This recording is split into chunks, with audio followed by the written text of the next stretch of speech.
Dan Alex office. Hey, no, I don't have him right now. He's in a meeting. Can I have him return? Perfect. Thank you. Bye.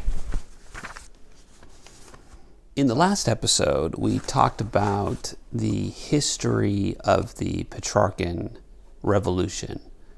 We began mostly discussing the canzone, a particular troubadour genre called the canzo that survived through Petrarch into the Renaissance, but doesn't get a lot of publicity. Okay, I have to go. I'd like to talk. Okay. I have my meeting. All right. So we'll talk about the sonnet. Remember, I got distracted by my daughter. The point of this moment is that the sonnet is always a 14-line poem. To understand how the sonnet works, let's take a look at sonnet number 132. S'amor non è, che dunque è quel ch'io sento, ma se egli è amor, per Dio, che cos'è quale? Se buona, onde è l'effetto aspro mortale, seria, onde è sì dolce ogni tormento, sa mia voglia ardo, onde è il pianto elemento, sa mal mio grado, elementar che vale, oh viva morte, oh dilettoso male, come puoi tanto in me s'io nol consento? Et s'io il consento, a gran torto mi doglio, frasi contrari, venti in fra le barca, mi trovo in alto mar senza governo, si lieve di saver, d'error si carca. Chi medesmo non so quel ch'io mi voglio, e tremo a mezz'estate, ardendo il verno. If it's not love, what then is it that I feel? But if it is love, God, what thing is this? If good, why this effect, bitter, mortal? If bad, then why is every suffering sweet? If I desire to burn, why tears and grief?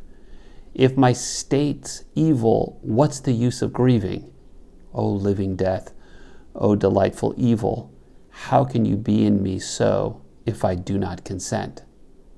And if I consent, I am greatly wrong and sorrowing. Among conflicting winds in a frail boat, I find myself on the deep sea without a helm, so light in knowledge, so laden with error, that I do not know what I wish myself, and tremble in midsummer, burn in winter. Let's ignore the meter. We'll also ignore its figures, the figures of rhetoric that add flavor or ornamentation to the text. You did notice the anaphors, right? Se, sa. If. Plus the figure of antithesis, which is built out of opposites. And tremble in midsummer, burn in winter. But there's also a very Petrarchan figure here that's called oxymoron, where contraries are placed next to each other. O living death, O delightful evil, O viva morte, O delitoso male. Antithesis and its extreme, oxymoron, are used in Petrarch to convey the precarious state of the lover. Petrarchan lover is often described as revealing a divided self. It's a troubadour image as well, that Petrarch picked it up. So it's very medieval. And this divided self describes the state of the lover in this opposition or these antitheses or these oxymorons. I'd like to look instead at its form. The English tradition seems to focus on stanzas. For the Petrarchan sonnet, truly, you have to think of the sonnet less as stanzas, whether 2 quatrains, that's a 4-line stanza, and 2 tercets, that's 3-line stanzas, Instead, you have to think of the form structurally as having one octave, that's an 8-line stanza, and one sestet, that's a 6-line stanza. Why do we do that? Because the divisions in the sonnet are marked by the sonnet's rhyme scheme, where each section, octave and sestet, is governed by a different melody. You have to get used to thinking and speaking technically about a poem to fully understand how it's working. So let's look at the rhyme scheme of 132. Sento a, quale b, mortale b, tormento e, lamento e, vale b, male b, consento e. Doglio si, barca di, governo e, carca si, boglio di, berno e. Just looking at the octave, what do you see visually? Let me stack them up for you.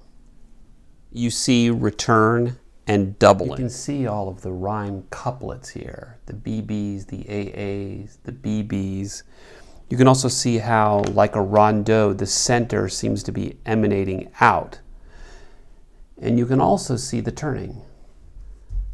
That's the lover, the center of gravity in the sonnet, that I at the center of his experience of love, his precarious experience of love, emanating in all directions, and yet completely unstable. The sonnet is not just a poem about love, it's a poem that makes an argument about love. And in that way, it is kind of like a ballade. And the argument is always found in the octave. If it's not love, what then is it that I feel? But if it is love, God, what thing is this? If good, why this effect, bitter, mortal? If bad, then why is every suffering sweet? If I desire to burn, why tears and grief? If my state's evil, what's the use of grieving? O living death, O delightful evil, how can you be in me so if I do not consent? But then in the sestet, a change occurs, a new rhyme scheme. That means a new argument. We call this the volta, or turn in the poem. In number 132, the octave is filled with questions. Why am I experiencing love in such a contradictory fashion? What if I don't consent to it? That's the final line of the octave. And then there's a change in the rhyme scheme, a change in approach. That's the volta.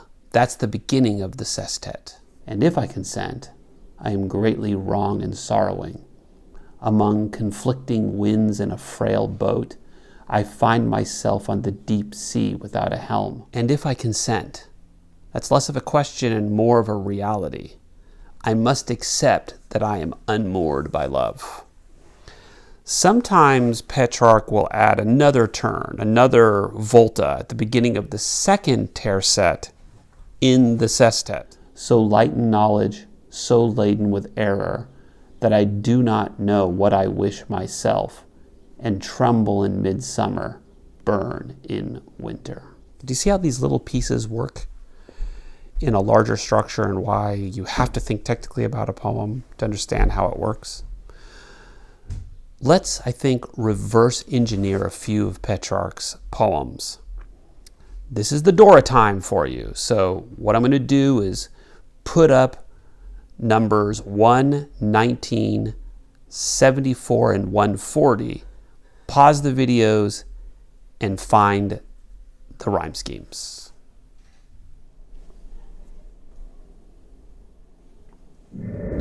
What did you notice? Rhymes define the octet and the sestet. Did you notice that all the octaves are the same?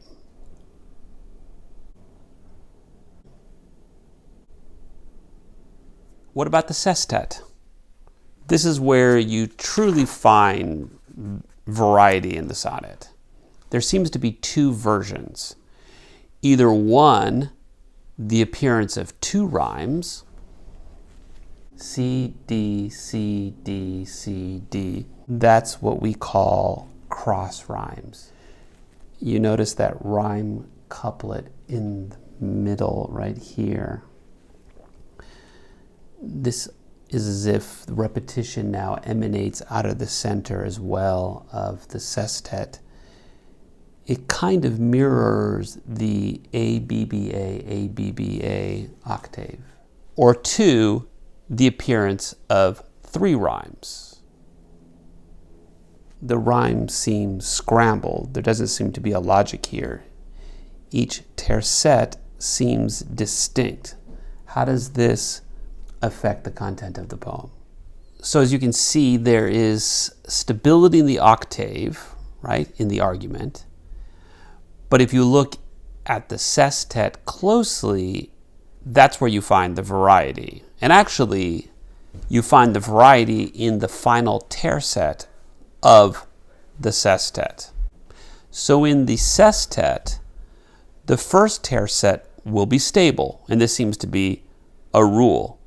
Either the alternating C-D-C or the appearance of 3 rhymes, C-D-E. Variety occurs in the second and final tercet of the sestet. This form seems to divide the sonnet into potentially multiple parts related to its meaning. Can we find Petrarch's divided self, that divided self he inherited from the troubadours formally? In generally, yes.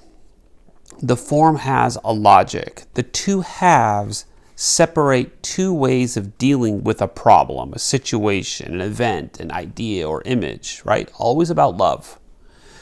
The octave sets up the issues, like what we're going to talk about.